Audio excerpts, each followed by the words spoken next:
nyenengin nafsu, nyenengin Allah, minimal tanya. Oh, dikit aja lah, 5 menit kok. Itu nambah hadirin, karena kalau nafsu itu seperti meminum air laut. Nanti ini ada tautannya, baca lagi, lihat lagi, ada tautannya, baca lagi. Terus waktu ngobrol dengan keluarga habis, waktu ngobrol dekat dengan anak habis. Tidak ada yang lebih pahit dari berharapnya hati kepada Allah. Allahumma aftah lana hikmataka ya Allah.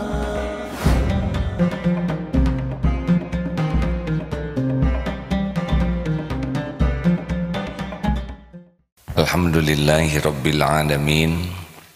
Alhamdulillahilladzi anzala sakinah fi qulubil mu'minin liyazdadu imanan ma'a imanihim. Allahumma salli ala sayyidina Muhammad wa ala alihi wa ashabihi ajma'in. Sahabat-sahabat sekalian, kita ada pada zaman banjir informasi.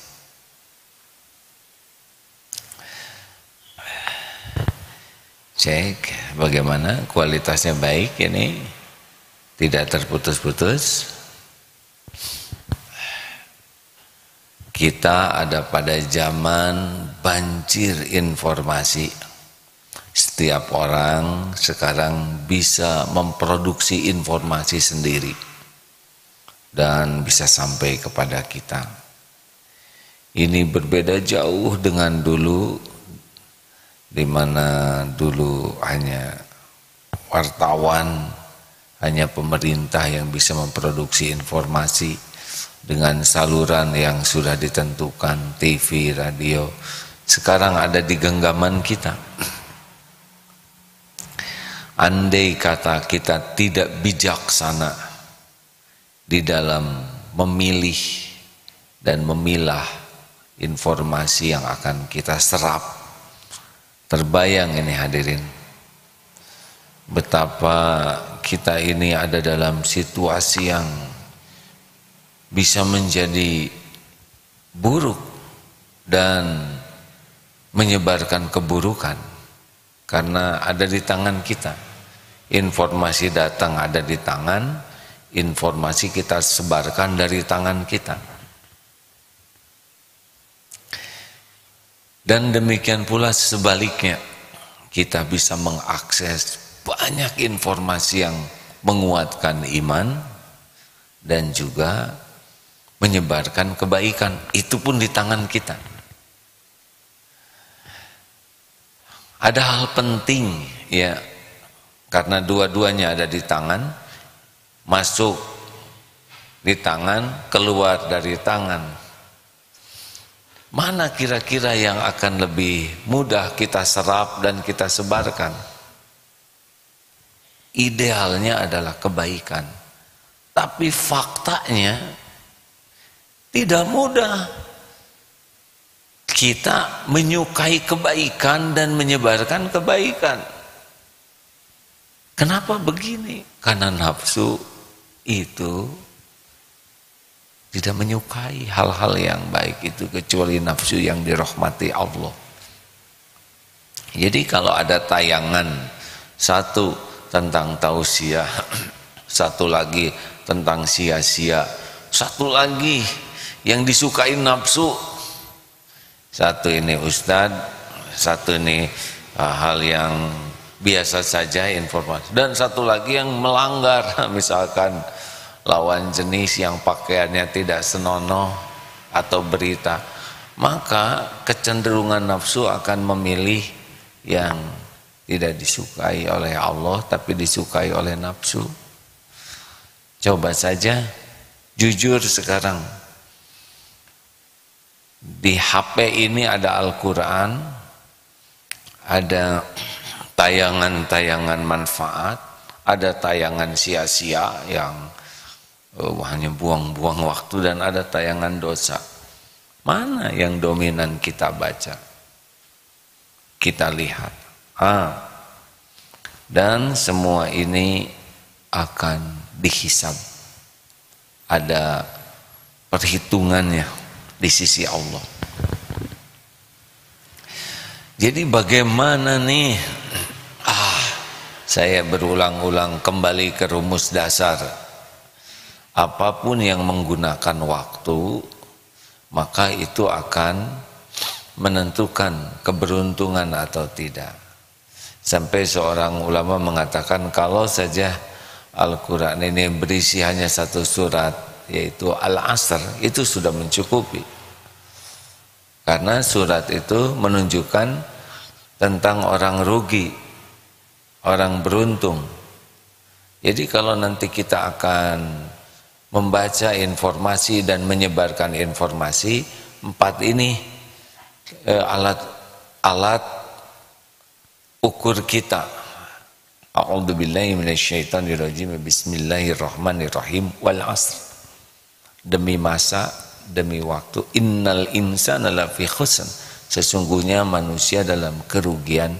Illal ladzina amanu wa 'amilus sholihat wa tawassaw bil haqq wa tawassaw bis sabr.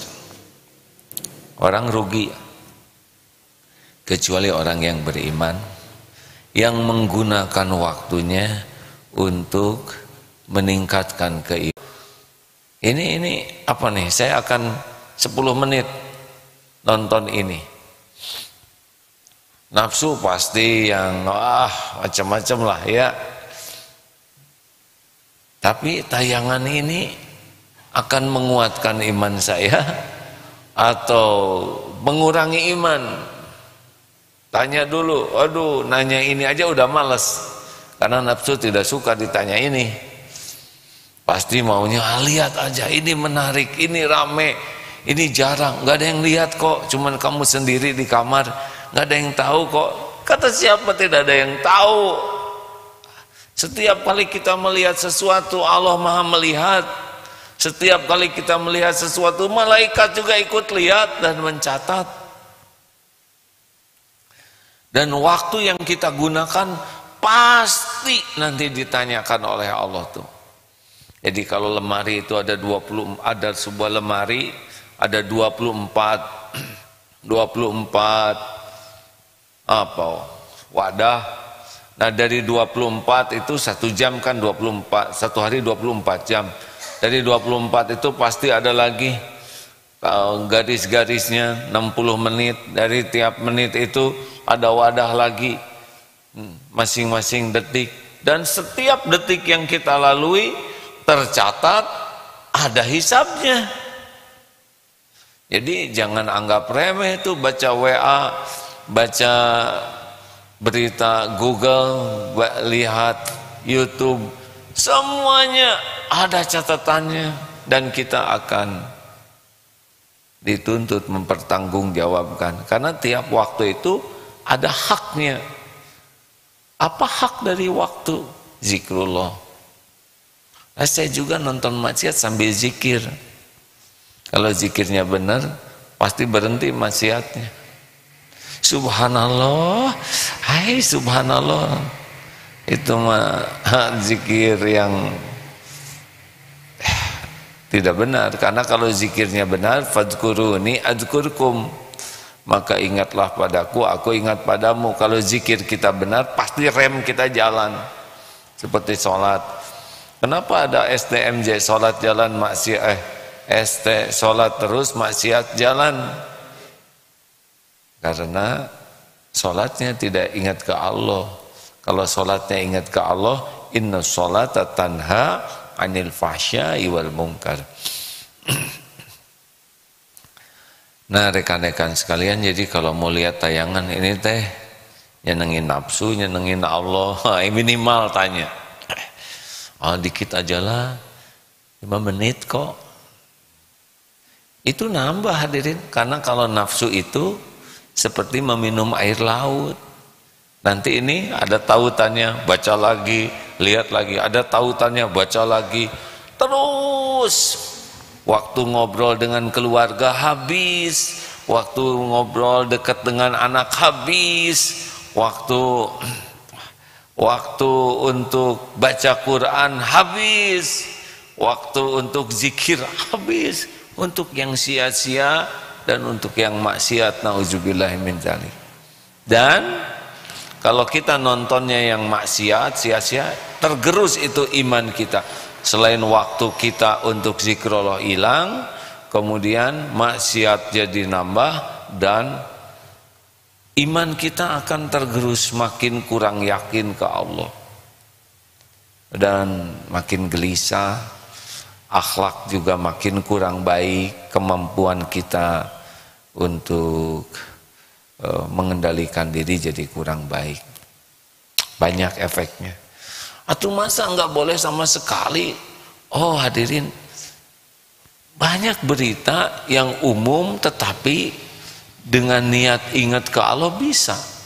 Berita tentang korupsi boleh dibaca, boleh, sambil kita ingat ke Allah. Ya Allah, orang kalau sudah cinta dunia seperti ini. Banyak berita-berita umum ya, yang kalau kita ingat ke Allah bisa nambah iman. Telah tertangkap basah, atau sebagian basah sebagian kering. Oh begini ya cara Allah membuka aib seseorang. Telah dijatuhi hukuman. Oh mudah-mudahan dengan dihukum akan bisa taubat. Ada di sana. Kita jadi ingat Allah yang menentukan, membuka dan menutup segalanya. Jadi bukan harus lihat agama, terus lihat ceramah, terus bukan itu maksudnya. Tetapi ada berita umum yang bisa nambah iman karena kita kaitan kepada Allah. Termasuk tayangan yang tidak ada tulisan agamanya sama sekali. Misalkan, boleh nggak nonton yang tidak pada pakaian? Boleh, kalau itu dunia binatang ya. Ikan, nggak ada ikan berpakaian.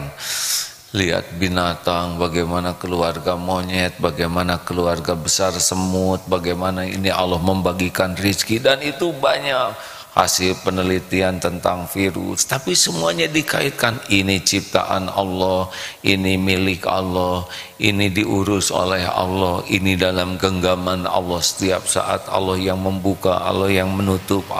Jadi sambil nonton, sambil lihat tuh Allah yang kita ingat. Ini film ini dibuat oleh Allah. Kita tidak bisa masuk ke dalam lautan, tapi lihat bagaimana Allah memberi makan ikan paus yang begitu besar, bagaimana gurita yang selalu bertasbih, bagaimana ikan kecil yang aneka warna. Waduh, itu nonton video itu, waduh bisa bersimbah air mata karena ingat kepada Allah. Walaupun itu film tidak dibuat dengan niat dakwah, tidak dibuat dengan menyebut nama Allah, tetapi kita menontonnya niat untuk menafakuri ciptaan Allah. Terjadi peperangan di Afghanistan. Aduh, keluar doa, ya Allah, ini saudara-saudara kami. Walaupun jauh, kita doakan supaya akur. Nah, makanya sesudah amanu yang kedua, wa amilus sholihat. Apa yang kita baca nih jadi amal soleh tidak bagi kita? Jadi apa nih yang bisa kita lakukan dari yang kita baca ini? Jangan cuma hanya baca, hanya lihat. Kita ada yang senang olahraga, ada yang senang berkebun, ada yang senang macam-macam menjahit, ada yang senang masak. Tidak apa-apa, tapi niatnya apa? Saya ingin belajar masak supaya saya bisa membahagiakan keluarga. Oh, begini Allah menciptakan aneka rasa, bersyukur Allah menciptakan lidah. Banyak itu sambil belajar memasak, sambil lihat. Saya lagi nahan diri untuk tidak nyebut sepeda, ya. Jadi maaf ya, saya tidak nyebut-nyebut sepeda. Hampir aja mau keluar aja di sini tayangan tentang sepeda, tapi tahan ya. Maaf bagi saudara yang sudah berprasangka pasti AA ngomongin sepeda, enggak kan? Nah hadirin sekalian, Ada olahraga, ada yang bagaimana supaya tubuhnya langsing. Tapi buat apa langsing? Untuk dipuji orang, six pack, untuk dikagumi orang. Jangan, gak jadi amal. Saya ingin olahraga supaya sehat. Kenapa mau sehat? Supaya bisa kuat mengabdi kepada Allah. Nah, Allah tahu kita lagi nonton bagaimana stretching, bagaimana senam, bagaimana menguatkan tubuh, bagaimana paru-paru. Karena tayangan di YouTube itu banyak sekali. Dan tanya, ini jadi amal atau tidak? Tiga. Yang ketiga, tawasobil haq.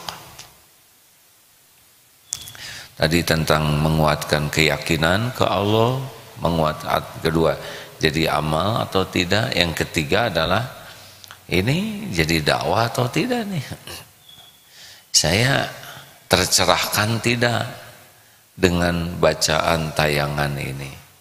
Terus saya bisa menyebarkannya tidak ke yang lain? Nah, itu penting itu. Dan dakwah itu tidak harus dengan selalu bicara agama terus. Jadi dakwah, karena ada orang yang belum bisa didekati langsung dengan menyebut Quran dan Sunnah. Rasulullah SAW dalam dakwah yang paling utama adalah kepribadian beliau dulu. Nah, pribadi yang manfaat, pribadi yang menyenangkan, pribadi yang tidak mengganggu orang lain.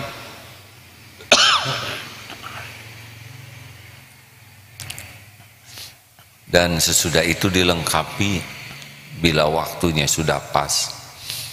Jadi dakwah itu sangat beragam, luas ya. Nah, kita bisa banyak mendapat manfaat. Ya, seperti yang semalam diceritakan bahwa ada ibu-ibu sudah tua, tongkatnya jatuh, beliau sedang duduk, ada pemuda sambil makan es krim atau makanan, "Dek, tolong ambilkan tongkat." Ya Bu, sopan, baik, cuman gak diambil. Sampai si ibu 2 kali bicara, ya ibu bangkit ngambil tongkatnya, tiba-tiba jatuh dari atas tuh, menimpa kursi tempat duduk. Lalu ditulislah, ada kalanya Tuhan menolong lewat orang yang tidak menyenangkan. Begitulah ya. Ini kalau dikemas dengan baik luar biasa. Termasuk berkebun, kita tampakkan ini stroberi. Sebentar lagi nanti ada tayangan stroberi panen ya. Kemarin baru 1 tumbuhnya jadi, dan sudah dimakan. Ya hadirin, nanti bisa dilihatkan ini airnya sama, saudaraku sekalian. Berkebun ini airnya curahannya sama, tapi kenapa jadinya beda-beda? Warnanya beda-beda, ukuran beda-beda, rasa beda-beda. Padahal curahan hujannya sama, disemprot dengan air yang sama, tumbuh, Masya Allah. Kita menumbuhkan 1 daun saja tidak bisa, Masya Allah. Ajaklah orang ingat Allah jadi dakwah kalau mau menayangkan sesuatu ya. Dan yang keempat adalah tawasobis sabr. Jadi yang kita lihat dan yang kita sebarkan itu membuat orang bisa nahan diri tidak, mengendalikan diri tidak. Kita hantam aja, lihat. Kalau ibu-ibu katanya lihat tas lagi, lihat tas lagi, daya tahannya jebol. Halo, ini bagus sekali, ini model. Kalau lelaki mungkin kan harta tahta sepeda. Keluar lagi hadirinnya. Nah hadirin sekalian, apakah dengan melihat terus ini kita makin kuat kesabaran kita atau makin jebol? Banyak tayangan yang menjebolkan kemampuan menahan diri. Itu orang berzina itu ya bisa dari WA dulu, WA-WAan dikit, lama-lama video call, udah lama-lama janji, jadilah maksiat. Nah itu jebolnya kemampuan menahan diri lewat informasi. Makanya kita harus pilih-pilih, jangan sampai informasi menjebolkan kesabaran kita dalam taat, menjebolkan kesabaran kita dalam menjauhi maksiat. Jangan sampai membuat jebol pertahanan kita dalam menghadapi musibah. Harusnya sebaliknya. Tayangan itu harus membuat kita makin bisa taat, makin bisa menjauhi maksiat, makin bisa bersabar menghadapi kepahitan. Dan itu ada di banjirnya informasi ini. Ini 4 rambu-rambu kalau melihat sesuatu menggunakan waktu. Tanya aja, ini nguatin iman, ngerusak iman. Ini jadi amal soleh, jadi dosa. Ini jadi dakwah saya atau ngerusak orang. Ini membuat saya semakin terkendali atau membuat saya semakin tidak terkendali. Kalau saya sebarkan membuat orang jadi terkendali atau membuat orang tidak terkendali di jalan Allah.